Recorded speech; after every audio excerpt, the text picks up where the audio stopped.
Leap for word से मैं हूँ आपकी होस्ट और दोस्त स्वरूपा। और हर सप्ताह हम लेकर आते हैं खास आप सभी बच्चों के लिए मजेदार कहानियाँ और कुछ नए शब्दों की श्रृंखला। तो फिर एक बार मैं आप सभी के साथ जुड़ रही हूँ आज के कहानी सत्र में। बच्चों, आज आपके साथ का हमारा ये 15वां कहानी सत्र है। पिछले सत्र में हमने लाइब्रेरी की किताब से the monkey and the crocodile और who is happy, the peacock और द क्रो, ये 2 कहानियां देखी थी। उन कहानियों में उपयोग किए गए कठिन शब्दों को और उनके अर्थों को भी समझा था। साथ ही मॉरल संबंधित शब्दों को भी देखा और उनके अर्थ भी समझे। आज के सत्र में हम कुछ थीम बेस्ड शब्द देखेंगे। हम लाइब्रेरी की किताब से 2 दिलचस्प कहानियां सुनेंगे और हम उस कहानी पर आधारित कुछ नए प्रश्न भी देखेंगे। इस प्रारूप के प्रत्येक सत्र में हम कई नई और दिलचस्प बातें सीखेंगे। तो चलिए दोस्तों, शुरू करते हैं आज का अंग्रेजी का जादुई सफर और शुरुआत करते हैं लाइब्रेरी की किताबों से। आज की हमारी पहली कहानी है smell and sound. One evening, a poor farm worker was on his way home. A delightful smell came from a roadside sweet shop, and his mouth watered. He went to the shop and stood there for some time. Then he turned to go because he could not afford to buy the sweets. Just then, he heard the shopkeeper's commanding voice. Stop! You can't go away without making payment. Payment? For what? Asked the man. For the sweets, said the shopkeeper. But I haven't eaten any, said the man. But you did enjoy its smell, didn't you? Asked the shopkeeper. Smelling is as good as eating. The poor man looked very much worried. A wise man was standing by. He took the poor man aside. He whispered a word of advice into his ears.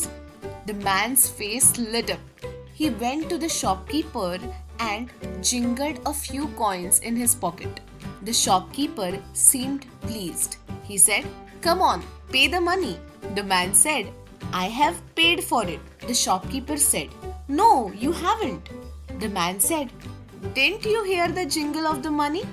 If smelling is as good as eating, hearing is as good as receiving." Ha ha ha! He raised his head in pride and stood there for some time. Then he walked away. Moral: tit for tat.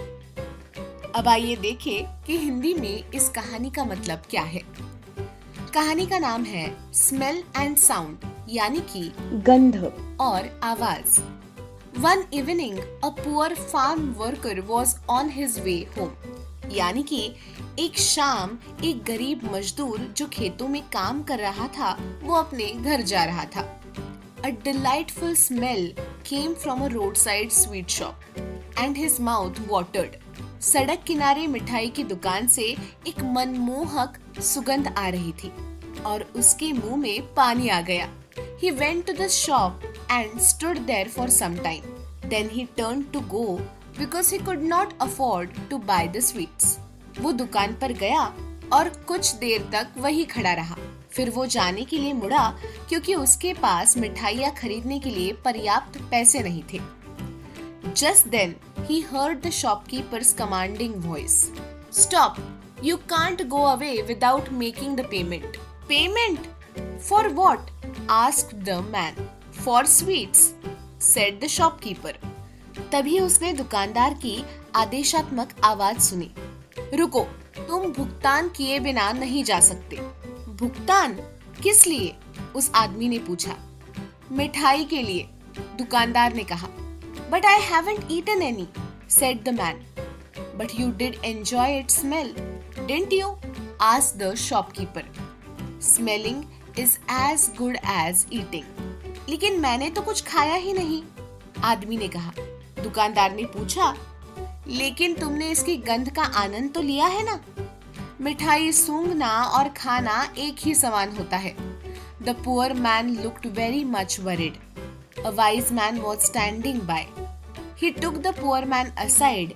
He whispered a word of advice into his ears. वो गरीब आदमी बहुत परेशान लग रहा था। एक बुद्धिमान व्यक्ति वही पास में खड़ा था। वो उस गरीब आदमी को एक तरफ ले गया। उसने उसके कान में एक सुझाव दिया। The man's face lit up. गरीब आदमी का चेहरा खिल उठा। He went to the shopkeeper and jingled a few coins in his pocket. वो दुकानदार के पास गया और अपनी जेब में कुछ सिक्के खनकाए। The shopkeeper seemed pleased. He said, "Come on, pay the money." दुकानदार खुश लग रहा था। उसने कहा, चलो पैसे चुकाओ। The man said, "I have paid for it." और उस गरीब आदमी ने कहा, मैंने तो इसके पैसे चुका दिए हैं। The shopkeeper said, "No, you haven't." दुकानदार ने कहा, नहीं, तुमने अभी तक पैसे नहीं चुकाए हैं। The man said, "Didn't you hear the jingle of the money? If smelling is as good as eating, then hearing is as good as receiving." Ha ha ha! और उस गरीब आदमी ने कहा, क्या तुमने पैसों की आवाज नहीं सुनी? यदि मिठाई सूंघना खाने के समान है, तो सिक्कों की खनक सुनना उसे प्राप्त करने के समान है। हा हा हा! He raised his head in pride and stood there for some time. Then he walked away. उसने गर्व से सिर उठाया और कुछ देर तक वही खड़ा रहा और फिर वहां से चला गया। Moral: टीट फॉर टैट, यानी कि जैसे को तैसा। तो बच्चों, आपको ये कहानी कैसी लगी? क्या आपको मजा आया? चलिए इस कहानी में से कुछ कठिन शब्द और उनके अर्थ देखते हैं। पहला शब्द है अफोर्ड। AFFORD, अफोर्ड यानी कि क्षमता। अगला शब्द है कमांडिंग। COMMANDING, कमांडिंग यानी कि आदेशात्मक। अगला शब्द है ईटन। EATEN, ईटन यानी कि खा लिया। अगला शब्द है हियरिंग। HEARING, हियरिंग यानी कि सुनना। अगला शब्द है पेमेंट। PAYMENT, पेमेंट यानी कि भुगतान। अगला शब्द है डिलाइटफुल। DELIGHTFUL, डिलाइटफुल यानी कि मनमोहक। अगला शब्द है प्लीज्ड। PLEASED, प्लीज्ड यानी कि प्रसन्न। अगला शब्द है रिसीविंग। RECEIVING, रिसीविंग यानी कि प्राप्त करना। अगला शब्द है शॉपकीपर। SHOPKEEPER, शॉपकीपर यानी कि दुकानदार। अगला शब्द है वाटर्ड। WATERED, वाटर्ड यानी कि पानी आया। अगला शब्द है विस्पर्ड। WHISPERED, विस्पर्ड यानी कि फुसफुसाया। बच्चों, जब आप इन शब्दों का सही उच्चारण और अर्थ जान ही गए हैं, तो आइए इस कहानी पर आधारित कुछ प्रश्न देखें। और हमारा पहला प्रश्न है, What was the farm worker attracted to on his way home? And the options are A. The sound of music, B. The smell of sweets, or C. The sight of flowers.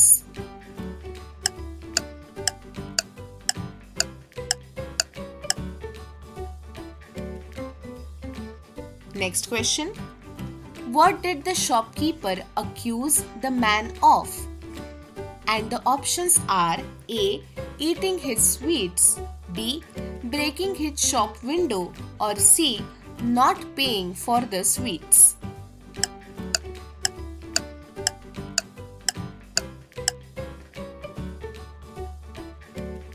Next question. How did the wise man help the poor farm worker? And the options are A. He whispered advice in his ear, B. He gave him money, or C. He bought him sweets.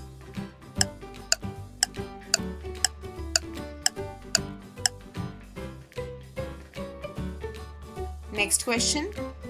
What argument did the poor man use against the shopkeeper? And the options are A. That he didn't like the sweets, B. That hearing coins jingle was a payment, or C.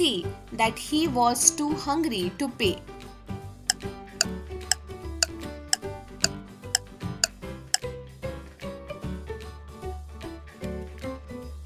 And the last question is, what moral can be derived from the story?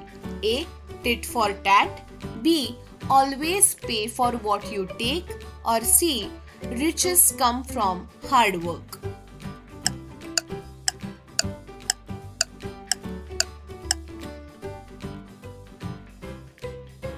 अरे वाह, आपने तो सभी प्रश्नों के सही जवाब दिए।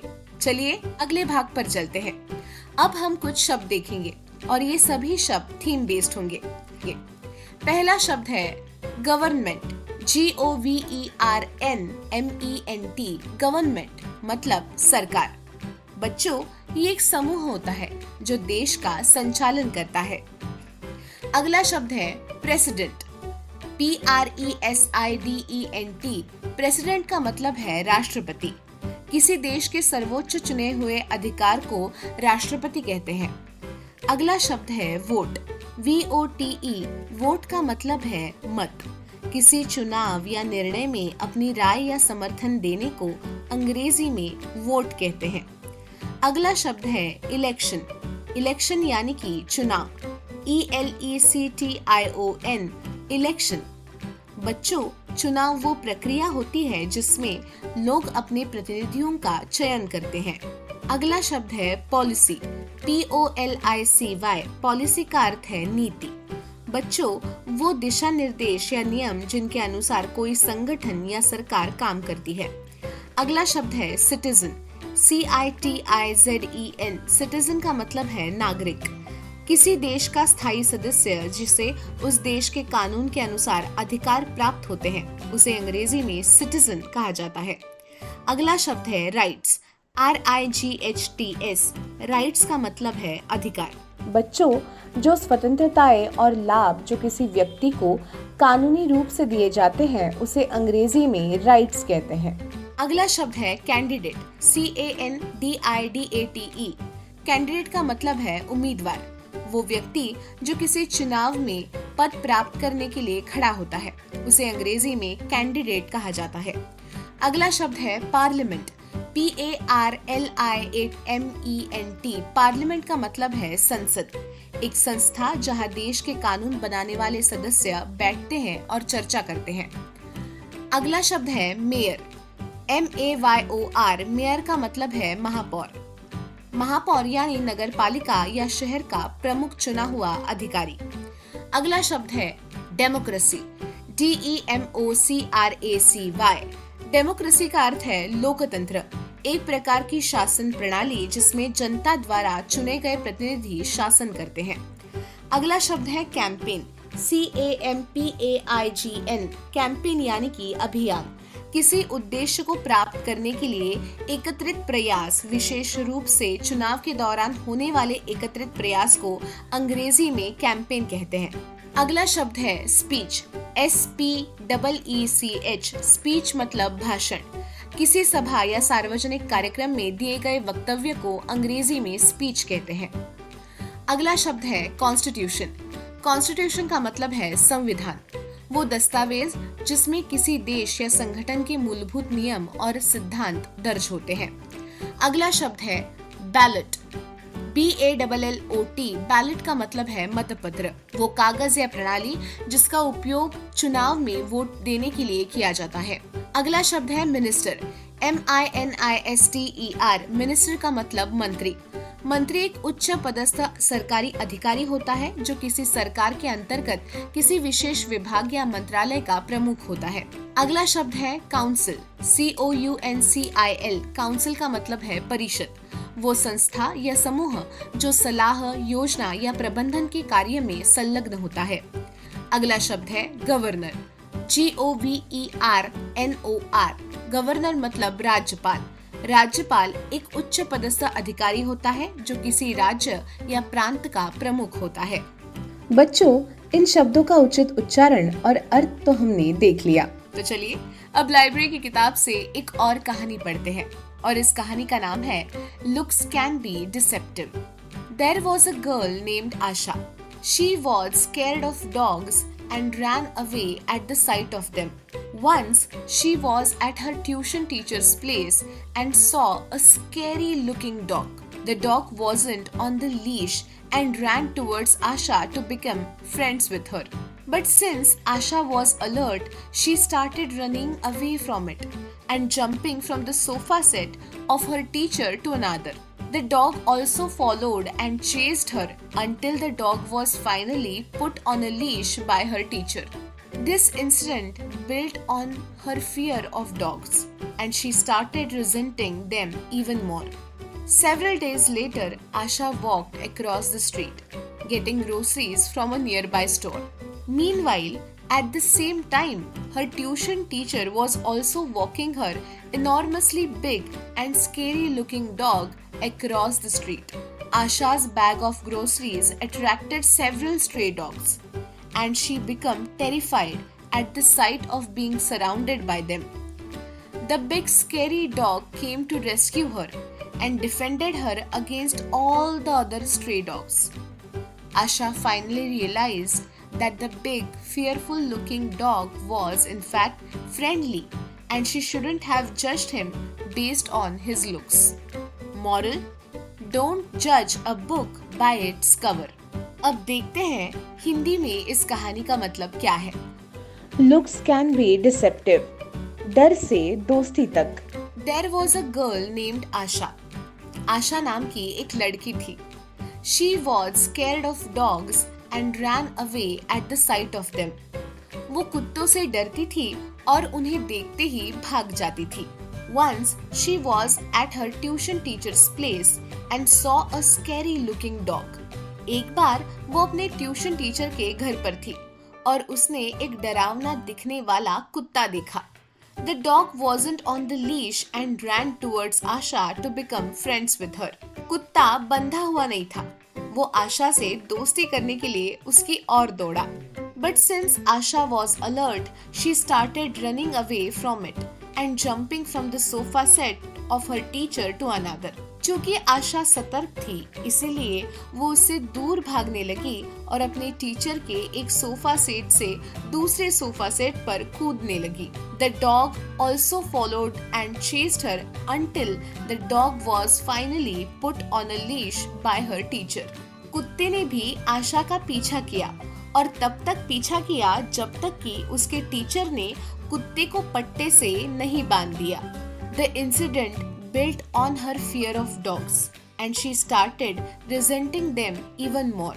इस घटना से उसके मन में कुत्तों के प्रति और डर पैदा हो गया और वो कुत्तों से और भी अधिक नफरत करने लगी. Several days later, Asha walked across the street getting groceries from a nearby store. यानी कि कई दिनों के बाद आशा पास की दुकान से किराने का सामान लेकर सड़क पर चल रही थी. Meanwhile, at the same time, her tuition teacher was also walking her enormously big and scary looking dog across the street. इसी बीच उसी समय उसकी ट्यूशन टीचर भी अपने बेहद बड़े और डरावने दिखने वाले कुत्ते को सड़क पर घुमा रही थी.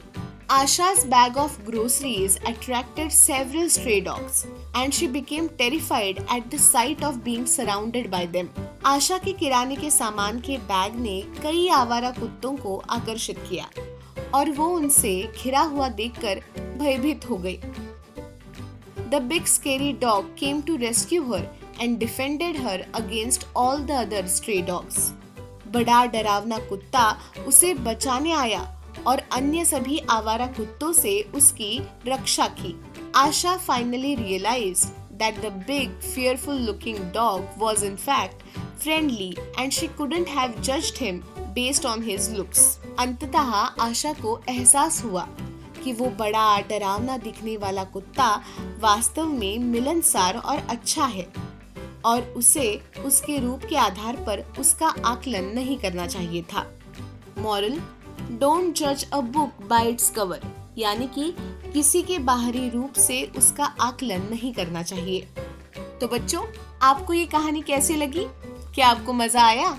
आइए अब इस कहानी में से कुछ कठिन शब्द और उनके अर्थ देखते हैं. पहला शब्द है चेस्ड, CHASED, चेस्ड यानी कि पीछा किया. अगला शब्द है डिसेप्टिव, DECEPTIVE, डिसेप्टिव यानी कि भ्रामक. अगला शब्द है डिफेंडेड, DEFENDED, डिफेंडेड यानी कि बचाव किया। अगला शब्द है इनॉर्मसली, ENORMOUSLY, इनॉर्मसली यानी कि अत्यंत। अगला शब्द है ग्रोसरीज, GROCERIES, ग्रोसरीज यानी कि किराने का सामान।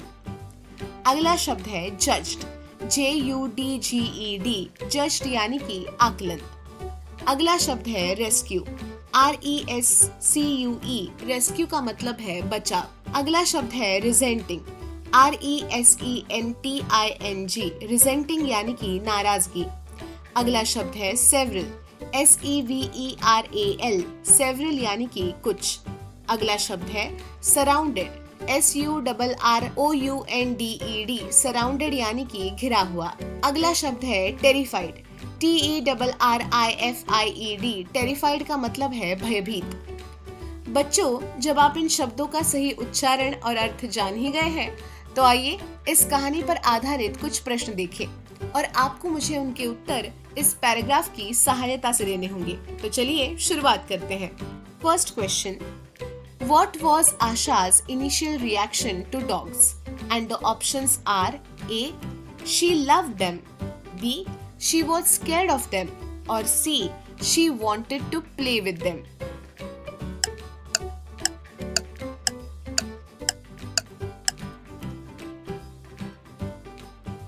Next question. How did Asha react when she first saw the scary looking dog at her teacher's house? And the options are A. She ran away and jumped from sofa to sofa, B.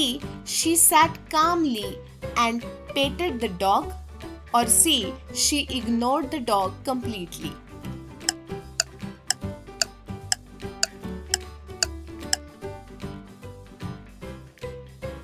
Next question. What incident deepened Asha's fear of dogs? And the options are A. A dog barked at her, B. The dog chased her around the teacher's house, or C. A dog nipped her while she was playing.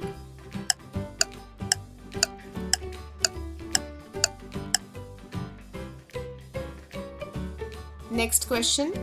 What happened when Asha was walking across the street with groceries?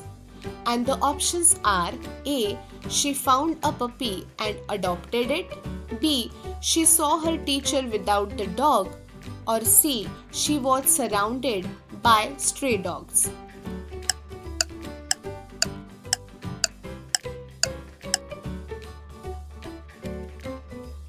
And the last question.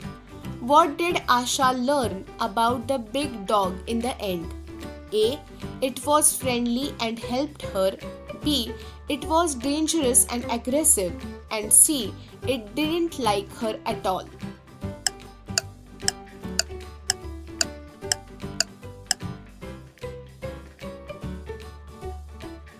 अरे वाह, आपने तो सभी प्रश्नों का सही जवाब दिया है। चलिए अगले भाग पर चलते हैं। तो दोस्तों, आपको आज का ये सेशन कैसा लगा? आपको ये सेशन जरूर पसंद आया होगा। आज के सत्र में हमने थीम बेस्ड शब्दों को देखा और साथ ही लाइब्रेरी की किताब से 2 नई कहानियां भी पढ़ी और आपने इस कहानी पर आधारित कुछ प्रश्नों के उत्तर भी दिए। आज के लिए हमारा ये सेशन यही समाप्त होता है। मिलते हैं अगले सत्र में। तब तक इस वीडियो को लाइक करें, अपने दोस्तों के साथ शेयर करें और हमारे चैनल को सब्सक्राइब करना ना भूलें। और सबसे इम्पोर्टेंट, हंसते रहिए, खेलते रहिए और सीखते रहिए। Thank you.